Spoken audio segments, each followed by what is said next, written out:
So once you're first in Premiere Pro, you'll be given a load of tabs along here. There's probably actually more here than in yours, because I have a certain number of layouts that I use throughout my workflow. You will definitely have the first 4 or 5. So first off, we have learning. We then have assembly. As you can see, when I'm clicking these, it's changing the layout of the program. Editing.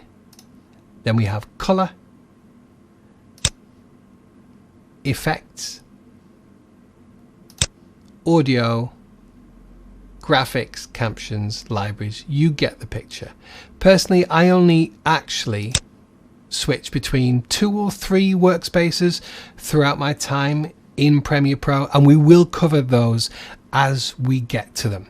So first and foremost, what do these things do? Okay, well, you need to do a little bit of house clearing straight off the bat. And I'm going to show you the most simplified and just beautiful layout that I've found over my years of using Premiere Pro. So if you go on the editing workspace, this is the default editing workspace for Premiere Pro, or how Adobe say this is the best way to do it. Okay, down in the bottom left is our project bin, which we will cover. But if you want to follow along with me and set it up like this, I promise you, going forward, it's going to be a lot easier to work into. Remember what I said about if I say I haven't used it in 10 years? Yeah, there's a number of things along here that I have never used, and I don't really see the need for them, because there are other ways to get to that information if you need it. Okay, we definitely need our project bin here. These are bins and these are windows.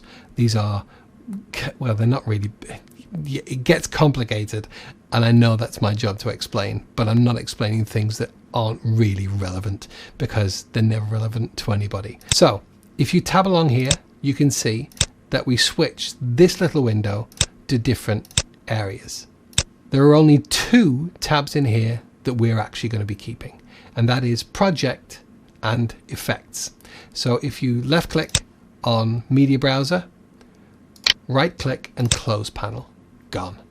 Do that again with libraries, do it again with info, do it again with markers, and do it again with history. Already much cleaner.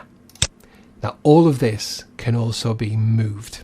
Pay attention to this, because this is one bit that you'll move something around and it will either disappear, it will undock, I'll show you that, or you'll put it somewhere where you don't want it and then can't figure out how to move it back. So as you can see, we have similar up here to what we had down here, but just with 4 tabs. So we have source, no clips, that's an important window. Effect controls, that's another important window. Audio clip mixer, we are not going to use that. I never use that, and I think it's so dangerous. I'll explain that in a minute. And metadata, don't need metadata. Right click, close panel. Oh, don't you feel like you're having a spring clean? Okay, so let's wait before we get round here. Let's just sort out this area. So what I do, and I normally work in a ultra wide monitor. In fact, I'm working on an ultra wide monitor now, but I'm actually scaled down to 16:9, so it will play on most people's screens. If you know what that means, great, you're ahead. And there will be a part in this course where we will cover stuff that you kind of already know, but it's good to go for it anyway. It's good to pay attention and really just refresh. If there are any things that I'm explaining in this tutorial that you already know, it is a good idea not to skip ahead anyway, and just keep an eye and just refresh your knowledge and understanding. Okay, so this is our project window, as it were. We're going to grab this now. Watch what happens here. So right over where the name is, left click, and then drag. Keep your finger on the mouse button, and it now, as you can see, my cursor has changed to a black pointer with a little square, and now anywhere I go, it's highlighting different areas. Now what this is doing is this, we can easily just move this round. So I'm moving this project window. You see how that switches between effects. Now this is a bit of a bold stroke, but this is where I put my project window. You grab it, and rather than in there, which if I let go, it would actually add underneath here. It can get really complicated. I'm going to grab this and I'm going to go all the way over to the left side of my monitor and then back a little bit. And as you can see, rather than the purple colors around here, we get a green band, and that green band spans the top and bottom of this whole thing. Let go, and that has now pushed everything that was there over to the right, and now this project area is huge. How do we do that and sort it? Cracking. We get there and we pull back. So I normally have my project area about here. Then we grab effects and we do the same, but we don't go here, because that is then going to put effects next to programs, to project. And you see what's happening here? What we're going to do is we're going to grab effects, and we're actually going to put it on the same level as the project window. When I let go, they're then now tabbed next to each other. Remember they were down here on their own?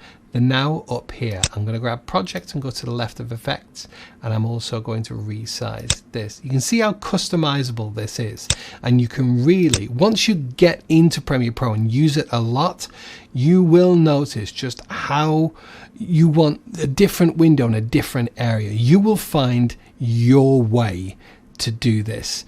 I know that doesn't really help.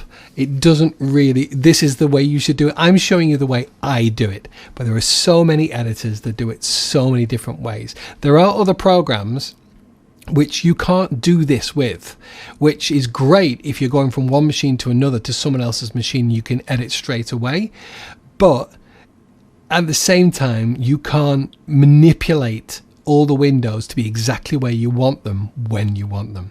So we have our project area and our effects right here. I promise you this will make sense. I promise you. Just follow me along. So effects controls is going to stay there. Source clips is going to stay there as well. Audio clip mixer we're going to get rid of, but I'm actually going to, no, I'm not going to leave that there. You don't want this, okay? If you've got a clip in here, which you will see soon, I promise. If you've got a clip in here and it's highlighted and you're affecting it, it only affects that one clip. And in my workflow, you never want to do that. You want to actually affect a track, but we can't see audio track mixer here. So what we're going to do, if there's any window that you ever want in a workspace and you don't want to go to a different workspace to get it, because then when you switch back to the main workspace it's not there, you go to window, click window, and what we want is audio track mixer, which is right here. Look at all these other windows that aren't open. All the tick boxes mean that they are currently open in your workspace. There are so many others, but remember some of the ones that we got rid of? We got rid of history, we got rid of info, we got rid of learn, that was on a previous workspace, we got rid of media browser, we got rid of markers. There's so much we got rid of because we don't need it. So let's click audio track mixer, and what happens? It's actually put it right there. In fact, that's where we want it, but we don't want audio clip mixer. So right click and close panel. Oh, it feels good. Now down here are some shortcuts. They're clickable shortcuts, but look at all this dead space. I don't have this here. What I do is I grab this and I bring it up to here, and it sits at the side. And now I grab this and size it all the way down. So now what we have is we have our source monitor, which will have video or image in there. We have our effects controls, which we can toggle over when we need it.